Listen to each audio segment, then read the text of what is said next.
Hello and welcome to Pacific Northwest Gothic, a lyrical weird fiction podcast inspired by the Pacific Northwest. I'm your host, Elsie Clay, and I've been waiting for you. Please be advised, today's installment explores themes of death and severe weather. As always, please take care, dear listener. And also, please remember that there won't be a new episode next week, as the podcast will be taking a brief break before coming back for 2 more weeks. For more information, please listen to the updates at the end of the episode. But for now, since it seems you have the time, I hope you'll come sit with me and a friend of mine in the dark for a little while.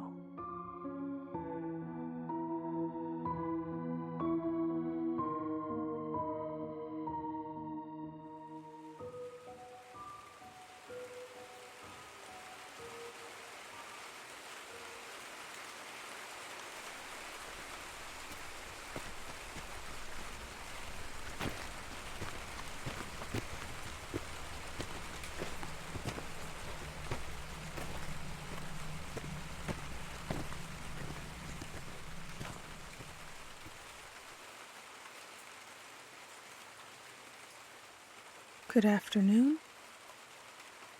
It's wet out today, isn't it? Rain's come back with a vengeance after all those bright fall days. Mind if I join you as we try and stay dry on that covered blue bench? I did happen to notice the tap of your foot and the way it keeps time with the twitch in the furrow of your brow, the way you keep checking the app on your phone. I wouldn't worry. The buses here run between points like these North Pacific rains, vaporous bodies collecting from the Sound, the Columbia, the Willamette, and all their local tributary currents and contemporaries, until the gray and cold let them loose, somewhere between sea and mountains. Oh, I know you're new here.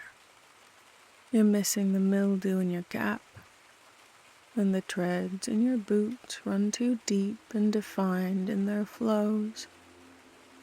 So I think someone ought to tell you a story like that, of poor old Mr. Sampson. You see, Pacific Northwest rains hold space between time here, between moments of measure. Of course, how else does one measure a season but between 2 known points? Between the sharp prickles of cold along bare skin and heat so thick and heady with pollen and smoke that the vapor accumulates, grows sticky between your eyes and lids, between the copper of a nosebleed and the snow and ice and the heated snap of ozone, the taste of thunder cracking, of lightning spidering across periwinkle skies. But you see, old Mr. Sampson in his younger years sailed out in dramatic scenes, frigid with rain and salt water on boats tossed about, balancing upon a riptide, waiting when waters would slow with the catch. In case you hadn't noticed, the seas grow cold up north, and weather leaves you wanting for a warm, dry place, especially on a river or an ocean, left open and exposed to water everywhere, above and below, and far from shore, as it fills and traverses time, molds itself and moves its vessels, a potter and a shipwright in a storm. Somewhere between anchor and aft, between bow and mast, between foot and body and belly, the reins and waters here steal space and time and dimensions beyond our mere and mortal comprehensions. You see rains by the cold North Pacific fold the fabric of time and space so intricately that they find such unwitting individuals as you, dear stranger, and swallow them up, tuck them away into pockets, microclimates untouched by day or night, times untouched by any cartographer. But I have seen it, seen swarms of shadows dancing in the hiss and thrum, heard hollow voices hanging between raindrops as they wandered into the endless gray one late afternoon, such as this one. Now, our old Mr. Sampson, who lived across our often rain-sunken street, who, neighborhood children of my early childhood days, never found out walking warm beneath the sun, would sit upon his porch, pipe in hand, each rainy day below his elderly and leaky eave, even as it soaked his shoes. His dog, seemingly ancient as the man, a ragged hound gone gray around his muzzle, always sat beside him, large, lumbering, and loyal, dour and docile in the same old dog breath. It was an unspoken thing, never heeded, but always felt, beating in the thrum of a pulse, a dare never dared between glances shared, to speak to the weathered and wizened old man with beard so wild and eyes so sunken wide. Never heeded, that is, until one Wednesday afternoon, after a week of constant water from the sky, where we'd spent our weekends whiling away the time indoors, and every bleak and bleary recess on covered black top, bundled between waterproofed layers. This one weary afternoon, my friends and I looked in stubborn longing beyond the cracked and covered drive across from old Mr. Sampson's, glaring at the rain as if our looks could make it boil and hiss into vapor, when the man himself stepped out, late that day, to his front porch view, screen doors squeaking as it slammed behind poor old Mr. Sampson.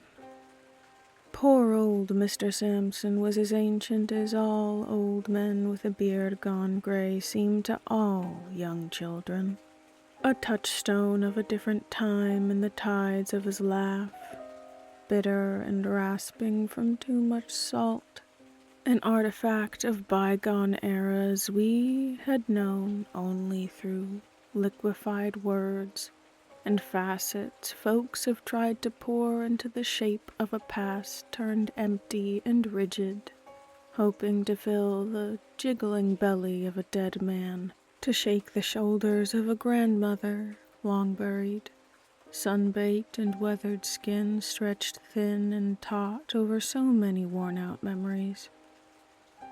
Slowly, my friends turned their telling looks to me, and to this day I do not know why I saw such hunger in their eyes for something besides the monotonous thrum upon the roof, and thought of only the stories untold from poor old Mr. Sampson's broken teeth and sandpaper tongue.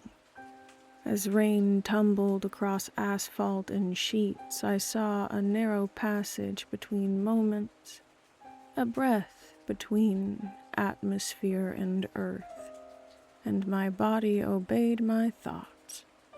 Felt the blood of them thrumming a syncopated rhythm with the rain before my mind could make more coherence of a river in the sky or in my blood as I began to walk. If my friends spoke, whispered, reached out in hopes of stopping me, I don't remember it. If they had tried, cried out to me, I wouldn't have heard it above the thrum of blood and the chime-high note of ringing in my ears. I stopped somewhere near whatever property line his house could hold in such a drenched and drowned suburbia. Stopped, watched for a breath and a sigh, but the rain kept steady. And poor old Mr. Sampson sat behind a curtain of rain and smoke and vapor as my breath hung and swung, caught in the air before disappearing into the veil between. Unperturbed, old Mr. Sampson looked at me from behind the property line he or the banks might have owned. For his part, he hardly moved, the shadow of his head barely tilting with the sudden tide, the undertow beneath my feet. Just to look at me, short, even at 7 years old, wrapped up like a baby with my coat zipped up to my chin, my hood framing the chubby cheeks of a kind childhood. And then poor old Mr. Sampson nodded, his form framed, calm beneath the soaked eaves of the old farm-style house, paint weathered, bubbled, wrinkled deep to match the laugh lines of his face. He tipped his chin just enough that I could see, as if he'd parted the curtain just enough for one to enter, for one to approach in the rain and mist. And so, I stepped beyond the barrier, stepped and stepped and stepped so slowly to a dirge's tune between one point and another, achingly slow as I memorized the darkness kept behind my eyelids with each blink, folded by time and adrenaline to a pinhole of vision. My eyes cleared when the toe of my shoe nudged the splintering planks of the old porch steps. I did not look up, frozen, shocked by the electric current of so many gazes trained on me, and only one sent heat across my face with the question, why am I here? Raindrops spattered my warming cheeks, leaching words from my lungs. Old Mr. Sampson, for his part, didn't say a thing. Didn't move beyond bringing his pipe to his lips. Smoke, vanilla sweet and billowing past me, paced, patient as the plumes from a too-green campfire, Grandma's baking and Grandpa's steady teachings wafting through me. Mr. Sampson? I felt the words ringing, vibrating in my throat, heard my voice interrupt the rain. Sir, my name is Alex. I live across the street. A creak from the chair beneath the old man's body, shifting, settling. I looked up. His brown complexion long gone gray beneath too little sunlight. His skin paper-thin and liver-spotted. His dark eyes sunk in their sockets. His brow wrinkled in thought. The summer barbecue, I continued, even as his mouth stretched, all laugh lines beneath the gray of his beard, with a chuckle so quiet I could barely hear. My parents invite you every year. Again, he only nodded, a quiet smile on his lips behind the leaking eaves. You never go, I said, a question left in my word shadow. Old Mr. Sampson's head tipped back, Adam's apple bobbing as he blew out a series of smoke rings. He cleared his throat and looked back down at me, saying nothing, waiting and waiting. My mouth finally went dry. Well now, he finally spoke in a voice like a rock riddled with holes from the currents of a creek, smooth but rasped and worn by water and wind whistling around the corners of each phrase. If there's a real question on your mind, child, you best ask it now. Old folk like me don't got months to wait. One salt and pepper eyebrow arched as his words fell into the puddle beneath my feet. I swallowed with a throat so dry the sides stuck together, even amidst the hiss of rain and the rumble of thunder. How come you never go? I croaked, coughed, and tried to clear my racing mind. To them cookouts, you mean? He asked. Yes, sir, I said, finally meeting his gaze. He sipped at the pipe between his teeth, gripping the stem hard, making the moment swell and pause as Cause slipped out with billows of sweet smoke between his lips. I did once, he admitted, while ago. You barely stepped out of diapers, barely begun to talk and do all those things people do. Lifetime ago for you, I guess. So then you don't remember, do you? He asked the silence I held in my hands. How little I knew, how little I remembered as a child, as a mind so liquid and malleable that so much slipped through. No, sir, I answered truthfully. He leaned back in his chair, gazing out in that same way he always did. Every rainy day, somewhere between sky and earth, between lines of horizon as he plied the air with a prying glare. Pulling the pipe from his lips, he said with the same gaze fixed far away, Then you don't remember it. Don't remember what, sir? The story. What story, sir? I asked. The story I told you, he answered, and then went on. First it was you, but when I found the end, I realized all the neighbors gone quiet. All eyes on me, or my words, floating up as a storm just begun to settle in. Why did I remember the storm and not the story? The weather and ozone, but not this man I thought I'd never spoken to before. No, sir, I don't remember, I admitted as rain spattered across my reddened cheeks, spitting, sizzling into steam, floating up and up into the blueless gray. Old Mr. Sampson shook his head, dark eyes following the flow of weather across the skies.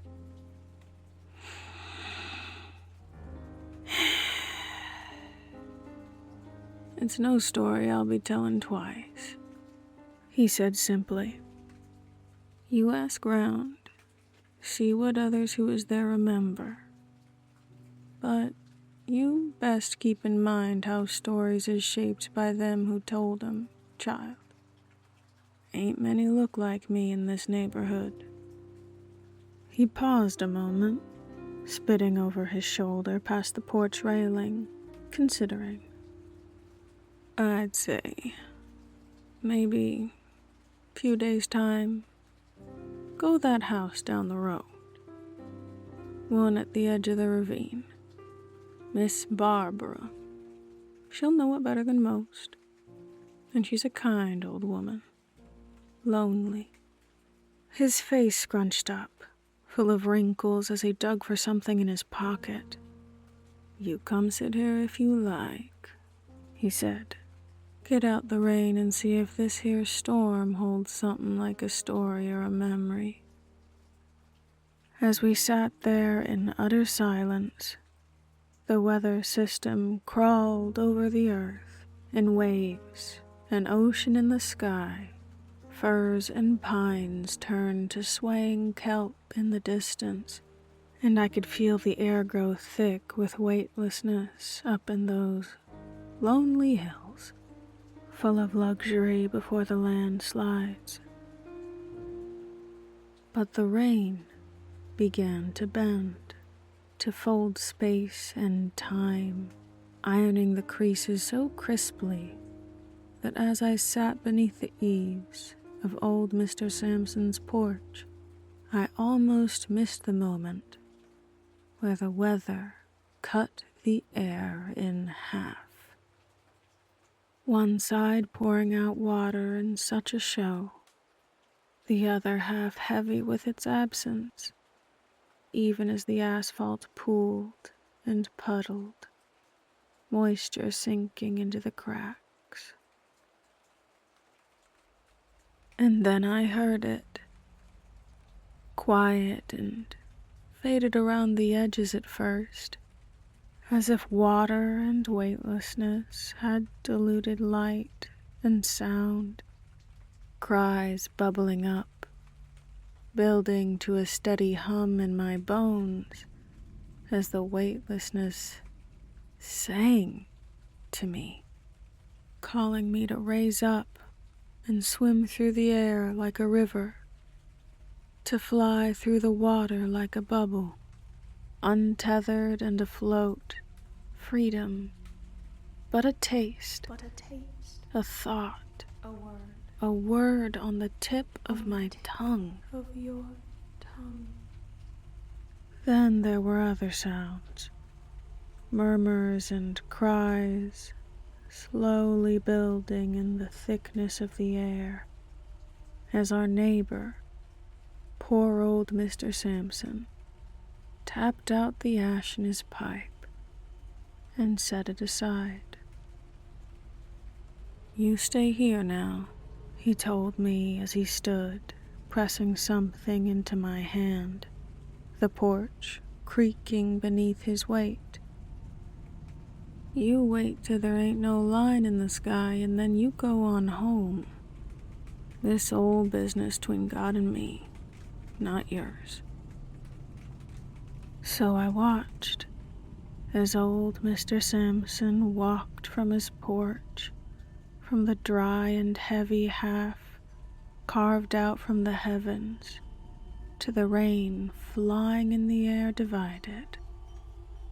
And as he stepped into that old childhood drive of mine, his feet began to climb upon the air, and those sounds, those murmurs and cries, crescendoed into otherworldly moans and screams, into the kind of echoes you hear on the wind amidst a storm.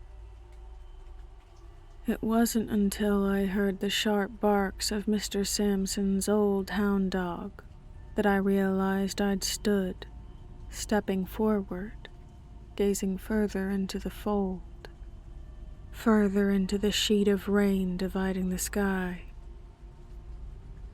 In shock, I stumbled, tumbled onto my back and skinned my palms on the old wood planks and whatever thin and shredded fabric of reality remained in my mind. Old Mr. Sampson's dog ran out and cried, howled at the edge of the rain, joining the cacophonous chorus, the haunting hum of voices so long lost they should have shed all their earthly qualities. And yet, how human the sound, how infinite and finite in the same breath, the same air, the same sky. How dissonant and unresolved amidst such forbidden things hidden in the rain. The strain of the strings between forever and today resonated in my chest as I sat there on the wet ground, watching as old Mr. Sampson disappeared, never to return. I looked down into my hand to find an old and tarnished silver timepiece, etched with the figure of a caged osprey. I still have it if you care to see. My friends, they don't remember a thing.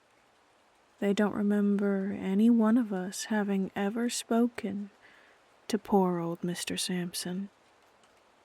He was there and gone, as most old men are to children.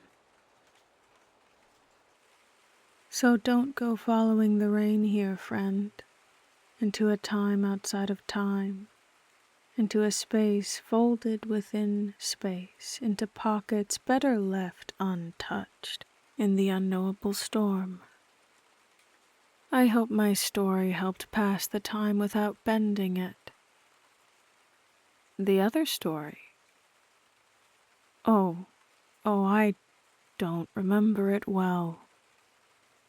You'd best go and see Miss Barbara down the lane of Old Morrison Street if you want to hear it best. Or maybe I'll remember it next time I find you at this stop. And there it is, the bus. I told you not to worry. Good luck, stay dry, and... Oh, no, this isn't my number. I'll just wait here. I'm sure I'll find it. Eventually.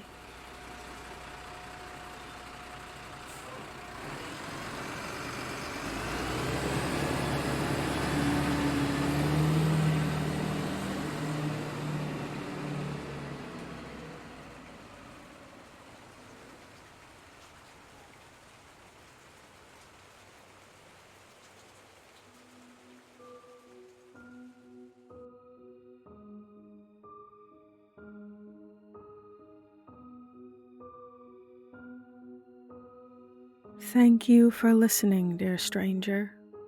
This has been Pacific Northwest Gothic.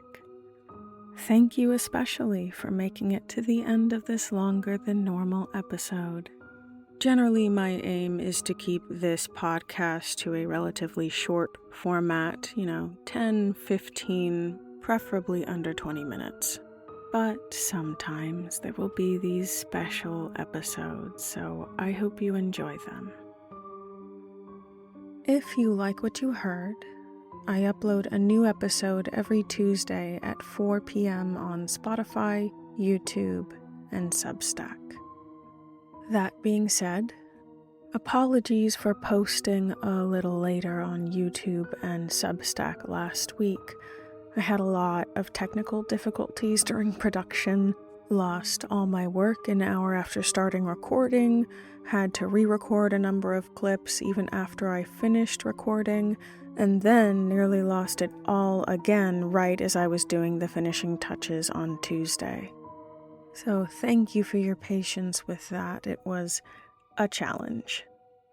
I'd also like to remind people that over the winter holidays, PNWG is going to be taking some breaks, one being next week on December 2nd, and then I will be taking a 4-week hiatus after the 16th of December until the 13th of January 2026.